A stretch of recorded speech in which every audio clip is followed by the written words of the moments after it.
നമസ്കാരം Chelsea fans, football fans, welcome back to Chelsea കാരൻ channel. കുറെ വാർത്തകൾ ചർച്ച ചെയ്യാനുണ്ട്. എൻസോ മരസ്കയുടെ first day at Chelsea, Conor Gallagher transfer news, Ben Chilwell to Manchester United, Nico വില്യംസിനോട് നമുക്കൊരു ഇൻട്രസ്റ്റ് ഉണ്ട് എന്നുള്ള രീതിയിൽ, അതേപോലെ തന്നെ അത്ലറ്റിക്കോ മാഡ്രിഡിന്റെ പ്ലെയർ ഒമഡോറിൻ ലിങ്സ് കാര്യമായിട്ടില്ല. പിന്നെ നമ്മുടെ മെഡിക്കൽ സ്റ്റാഫിനെ കുറിച്ചിട്ട്, പോരാത്തതിന് നമ്മുടെ പ്ലെയർ സൈനിങ്സിന്റെ പ്രൊഫൈലിനെ കുറിച്ചിട്ട് നമുക്ക് സംസാരിക്കാം. So let's start with Enzo Maresca's first day at Chelsea.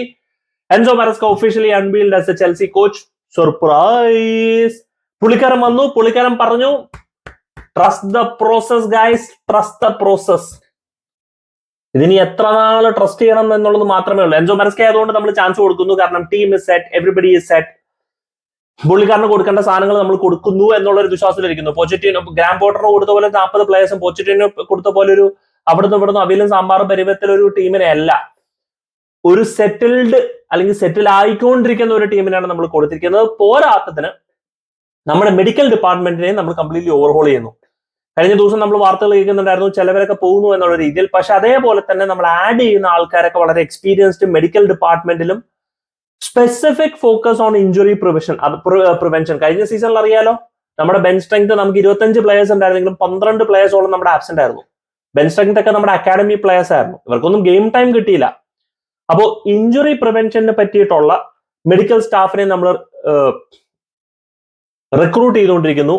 പോരാത്തതിന് നമ്മൾ സൈൻ ചെയ്യുന്ന പ്ലേയേഴ്സും കഴിയുന്നതും അത്രത്തോളം ഇഞ്ചുറി ഹിസ്റ്ററി ഒന്നും കാണിക്കാത്ത തരത്തിലുള്ള പ്ലേയേഴ്സിനാണ് നമ്മൾ സൈൻ ചെയ്തിരിക്കുന്നത്. അതായത് കഴിഞ്ഞ സീസണിൽ ഉണ്ടായ ഇഞ്ചുറി ക്രൈസിസ് ഇനി ഉണ്ടാവാണ്ടിരിക്കട്ടെ എന്നുള്ള ഒരു ആറ്റിറ്റ്യൂഡിലാണ്. അതുകൊണ്ട് തന്നെയാണ് വിയേഗനെ നമ്മൾ നമ്മുടെ കാലിഫിയോറിക്ക് പകരം കുറച്ചും കൂടെ ഒരു മുൻതൂക്കം കൊടുത്തത്. കാരണം കാലിഫിയോറിയുടെ ഇഞ്ചുറി ഹിസ്റ്ററിനെക്കാട്ടിലും വളരെ കുറവാണ് വിയേഗക്ക എന്നുള്ള വാർത്തകൾ വരുന്നുണ്ട്. എനിവേ, ഐ ഡോണ്ട് നോ അതിൽ എത്രത്തോളം സത്യം ഉണ്ടാവും എന്നുള്ളത്. But focus is very clear, do prevent injuries. പക്ഷെ കാലിഫിയോറിനെ കിട്ടിയാൽ I would have been happy. Anyway, അത് ആർസണലിലേക്ക് പോകുന്നു. അതുകൊണ്ട് തന്നെ നമുക്കിനി കോണർ ഗാലഹർ ന്യൂസിലേക്ക് കിടക്കാം. Conor Gallagher to Atletico Madrid. Surprise ഒന്നുമില്ല ആ ഒരു ലിങ്കപ്പില്. അത്ലറ്റിക്കോ മാഡ്രിഡ് കോണർ ഗാലഹറിനെ പറ്റിയ പ്ലേസ് തന്നെയാണ്. പുള്ളിക്കാരന്റെ ശൈലിക്ക് സക്സസ്ഫുൾ ആവാൻ പറ്റിയ ഒരു സ്ഥലമാണ്. And Atletico Madrid Diego Simeone കളിപ്പിക്കാൻ പോകുന്ന ഫോർമേഷൻ ഒക്കെ വെച്ച് നോക്കാൻ നേരത്തെ എനിക്ക് തോന്നുന്നു Conor Gallagher will do well. ഇനി പോവുമോ, ഫെബ്രിസോ റൊമാനോ കൊണ്ട് ട്വീറ്റ് ചെയ്യിപ്പിച്ചതാണോ, ചെൽസിയുടെ ഫീസ് ഡിമാൻഡ് എത്രയുണ്ട്, അതൊക്കെ കണ്ടറിയാം. അപ്പൊ Chelsea is demanding a good fees for Conor Gallagher. അപ്പൊ അത് അത്ലറ്റിക്കോ മാഡ്രിഡ് മീറ്റ് ചെയ്യാനായിട്ടുള്ള ഒരു സാധ്യത കുറവാണ് എന്നുള്ള വാർത്തകളും കൂടെ നമ്മൾ കേൾക്കുന്നുണ്ട്. കണ്ടറിയാം അതിന്റെ വാർത്തകൾ ഇനി എങ്ങനെ പോകുന്നു എന്നുള്ളത്. അതേപോലെ തന്നെയാണുള്ള വാർത്ത Ben Chilwell to Manchester United. Not a surprise. കഴിഞ്ഞ വീഡിയോയിൽ ഞാൻ പറഞ്ഞു ബെൻ ചിൽവെലിനെ പോലുള്ള പ്ലെയറിനെ സൈൻ ചെയ്യാനായിട്ട് ഒരുപാട് പ്രീമിയർ ലീഗ് ക്ലബ്സ് റെഡി ആയിരിക്കും. പ്രത്യേകിച്ച് ഒരു അറ്റാക്കിംഗ് മൈൻഡഡ് ആയിട്ടുള്ള ഒരു ഫുൾ ബാക്കിനെ സൈൻ ചെയ്യാൻ ക്ലബ്ബുകൾ റെഡി ആയിരിക്കും. ചെൽസിയെ സംബന്ധിച്ച്, മരസ്കനെ സംബന്ധിച്ച് ഒരു ലെഫ്റ്റ് ബാക്ക് മോസ്റ്റ്ലി ഒരു ഇൻവേർട്ടഡ് ആയിട്ട് കളിക്കുന്ന ഒരു പ്ലെയർ ആയിട്ടായിരിക്കും മരസ്ക നോക്കുന്നത്. അപ്പൊ ചിൽവെലിന് എന്തെന്നാലും പറ്റിയ ഒരു പ്രൊഫൈൽ അല്ല.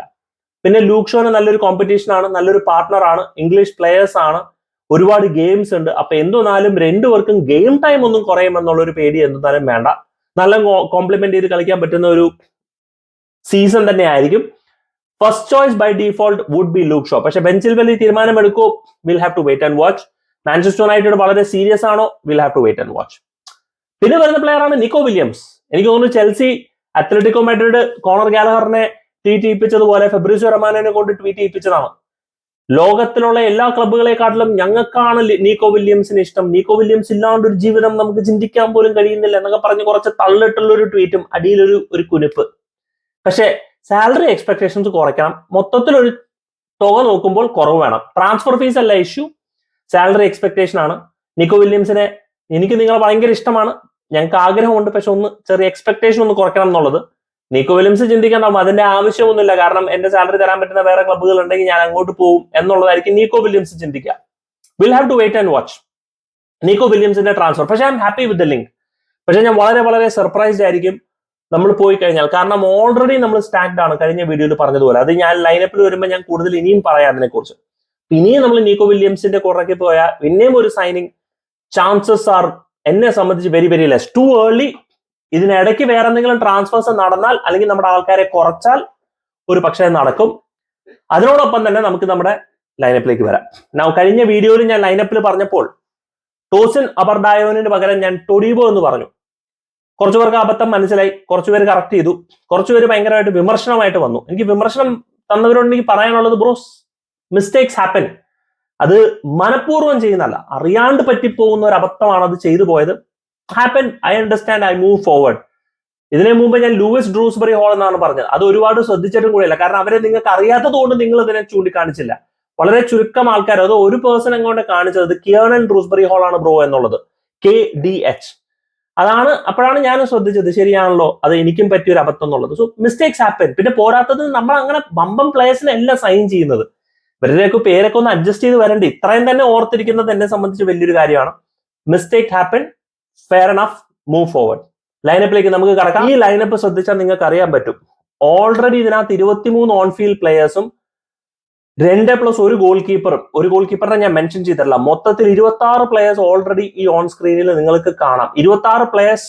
സ്വാഭാവികമായിട്ടും ഒരു സീസണിൽ 25 പ്ലേയേഴ്സ് ആണ്. അഡീഷണൽ പ്ലേയേഴ്സ് ഉണ്ടാവുന്നത് നല്ലത് തന്നെയാണ്, ഇല്ല എന്നുള്ളതല്ല. പക്ഷെ വല്ലാണ്ട് കൂടിക്കഴിഞ്ഞാലും പ്രശ്നം തന്നെയാണ്. ഈവൻ ദോ നമുക്ക് ഒരുപാട് ഗെയിംസ് ഉണ്ടെങ്കിലും ഒരു 30-35 പ്ലേയേഴ്സിനെ കൊണ്ട് നമുക്ക് നടത്താൻ പറ്റില്ലല്ലോ. ആൻഡ് ഈ ഒരു ലൈനപ്പിൽ എല്ലാ പൊസിഷനിലും ഈ 2 പ്ലേയേഴ്സിനെ വെച്ചിട്ടാണ് ഞാൻ ഇട്ടിരിക്കുന്നത്. കഴിഞ്ഞ വീഡിയോയിലാണ് ഒരു വ്യക്തി എന്നോട് പറഞ്ഞത്, ബ്രോ ലെസ്ലി ഒഗോചുക്കുവിനെ മറന്നുപോയി എന്നുള്ളത്. അതുകൊണ്ട് ഇന്നത്തെ വീഡിയോയിൽ ഞാൻ ലെസ്ലി ഒഗോചുക്കുവിനെയും കൂടെ മെൻഷൻ ചെയ്തിട്ടുണ്ട്. അപ്പൊ സ്വാഭാവികമായിട്ട് നിങ്ങളുടെ ചോദ്യം, ഇതിനകത്ത് കാണാത്ത പ്ലേയേഴ്സ് ഒക്കെ എന്താവും എന്നുള്ളത്. ദിസാസി ടീമിൽ തന്നെ ഉണ്ടാവും.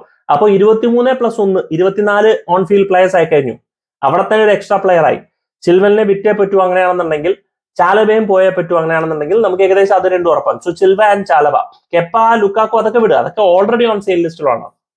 മിഡ്ഫീൽഡിൽ നോക്കിക്കഴിഞ്ഞാൽ ഇവിടെയാണ് എനിക്കൊരു ഇൻട്രസ്റ്റിംഗ് തോട്ട് ഉണ്ടായത്. കാരണം number 6 is Lavia and Enzo Fernandez, അല്ലെങ്കിൽ എൻസോ ഫെർണാണ്ടസ് ആൻഡ് ലാവിയ 100% ഉറപ്പിച്ചോളൂ, അതിൽ സംശയമൊന്നും വേണ്ട.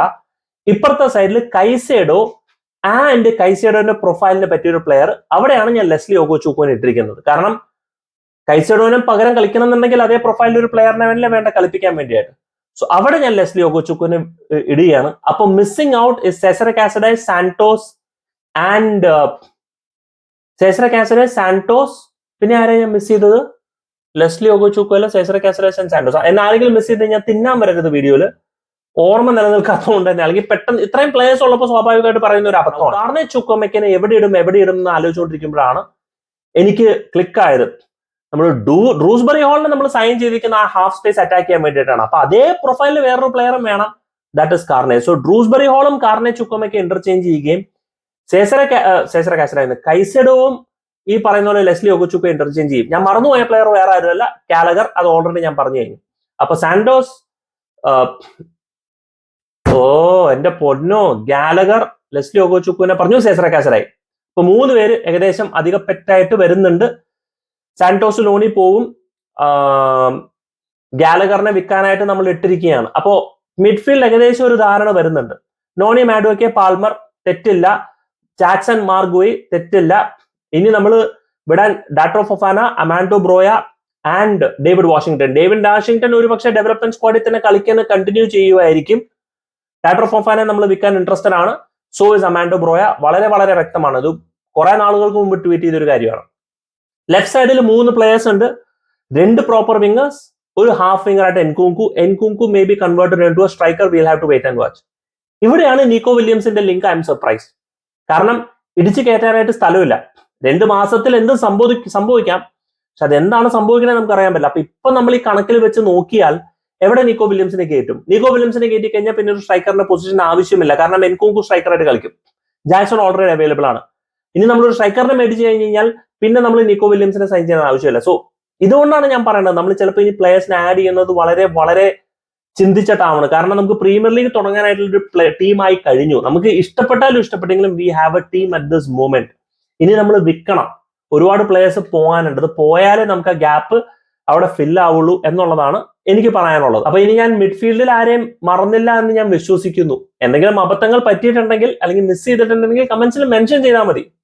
ഇത്രയും പേരെയൊക്കെ ഒന്ന് ഓർത്തിരിക്കുക എന്ന് പറയുന്നത് ഞാൻ IAS പരീക്ഷയ്ക്കൊന്നും വേണ്ടിയിട്ടല്ലല്ലോ പഠിക്കുന്നത്, അല്ലെ? Anyway guys, do let me know your thoughts in the comment section. Thank you so much for watching. Signing off, SK from Chelsea Karan.